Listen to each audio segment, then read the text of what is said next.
Welcome back to Colossal Color Showdown. This is episode 18 and we're going to be looking at opera, so do get your sunglasses ready. I think out of all the episodes we covered in this series, I was most excited about opera because opera is one of those colors that you either love or hate. And if you do love opera, you really love opera. And if you hate opera, you really hate opera. I'm in the love camp because I love anything bright and I love anything that's pink. We have 8 opera pinks, opera rose, anything that with the word opera in it to compare in this episode. We have Daniel Smith, Holbein, Sennelier, Schmincke, Winsor & Newton, Mission Gold and Jackson Art. And because I know you guys will be wondering, instead of picking a Van Gogh, Paul Rubens or Lucas, and none of them have operas anyway, I thought I'd throw in the Pinkest Pink by Stuart Semple.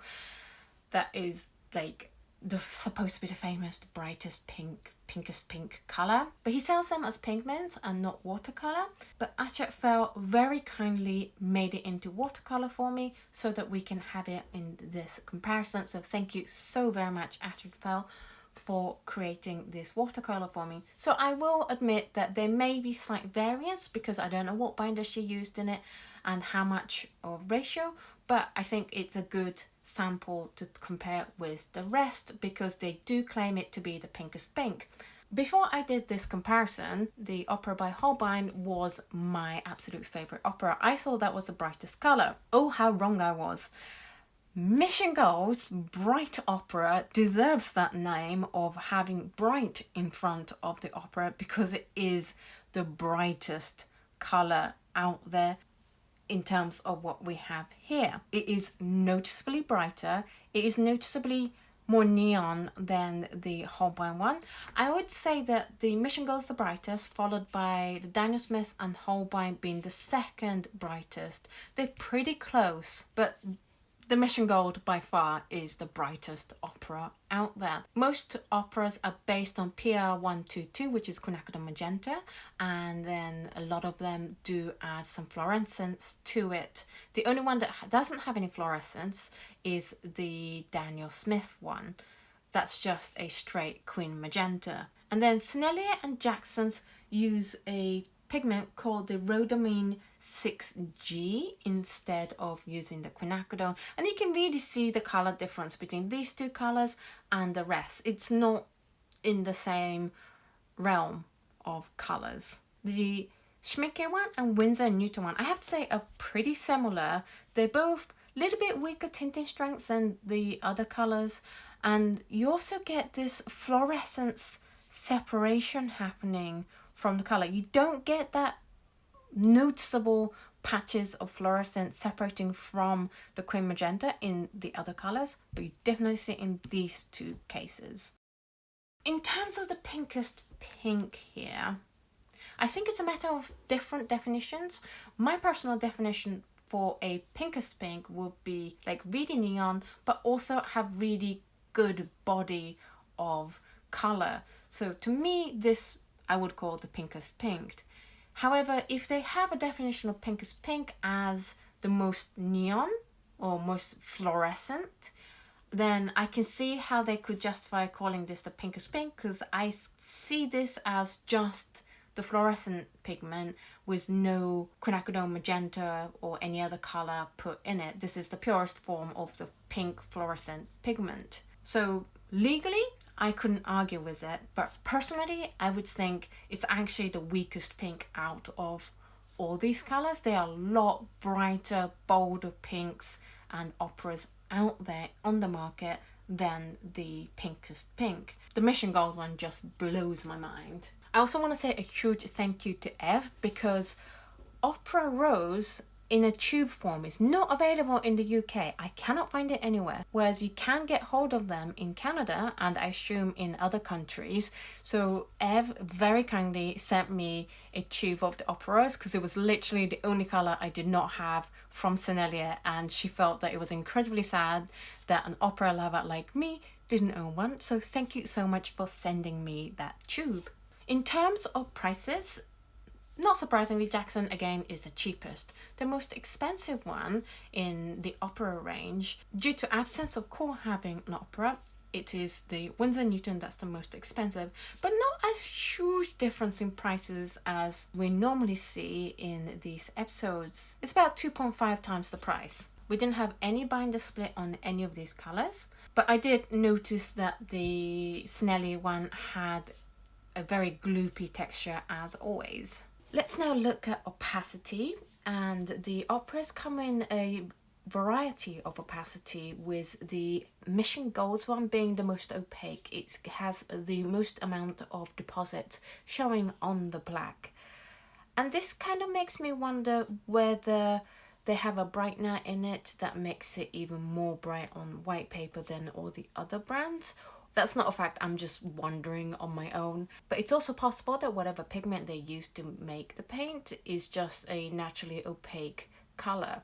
It is considerably more opaque than, say, the second most opaque one, which is the Holbein. And then I think it's a tie on the third between the Sennelier and the Jackson. The Jackson and the Sennelier definitely has this patchy quality to their opacity, which is similar to their quality on the white paper, where it kind of is gloopy and gets a little bit uneven. What's interesting though is the pinkest pink color that we have on this right hand corner, and I don't know if you can see it, but it has very whitish look to it than that the other colors don't have. The other colors, the opacity is quite pink, whereas there's this grainy looking whitish things happening on here, which is unique to this paint. You can see some graininess here, but it's not white. This is pink grain, whereas this is like powdery kind of color. Let's look at the lift and glazing. In terms of lifting, operas, I would say, are medium lifting or medium staining, in that they're not as highly staining as perhaps like the Perylene colors, but you are still going to struggle to get it right back to the white color. The most staining out of these 8 colors that I've noticed is the Schmincke's one. The strip that I lift the paint from seems to be the darkest with the Schmincke. The least staining, and therefore the easiest to lift, I would say, is the Pinkest Pink by Stuart Semple.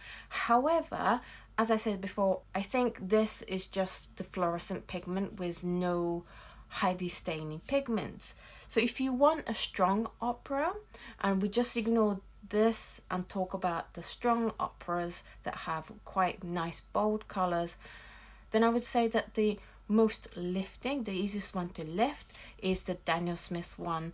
You still don't quite get it back to the white of the paper, however it is definitely the brightest stripe out of all of these 7 colors.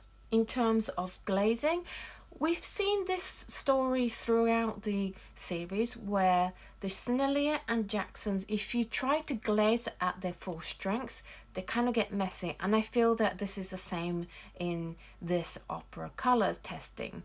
The patch is uneven, it's not looking the prettiest, you can't really see it through the layers or anything like that. Another issue I've noticed is that the Holbein, Schmincke and Winsor & Newton, the outline color have lifted somewhat, and you can tell that because I go around and paint the outline of this second layer first and then fill in, and in the time that I do that, the outline, the paint underneath where I painted the outline have lifted, and therefore it becomes lighter than the middle bit. So even though the Schmincke was the most staining, the hardest to lift, it still lifts enough that you might have problems with glazing.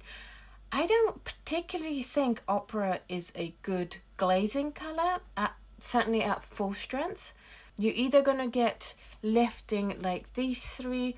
With the Mission Golds one, because of the opacity, remember the Mission Gold one has the highest opacity out of all these colors. When you glaze at full strength, you're not going to be able to see clearly the layer below it. So I kind of feel like picking the best at glazing out of these lot is like picking best of the worst lot, and best out of a bad lot would be the Daniel Smith one, in that it doesn't lift as obviously as the Holbein, Schmincke and Winsor Newton, and it doesn't mess up the layers as much as Sennelier and Jackson's, and it's transparent enough so that you can see the layer below it clearly enough, unlike the Mission Gold. So that's it for the first part of the opera video. How are you enjoying this comparison so far?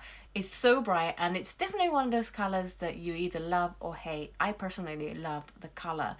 I am definitely being very impressed at how bright the Mission Gold color is so far, but also I can see the problem with the Mission Gold being so opaque as well. So we will see in the next video how well these 8 colors compare in terms of doing the gradated washes, how they react to salt test, and how well they mix with other colors. So that will be next Monday. In the meantime, I hope you have a wonderful week, and I will see you in the next video. Bye!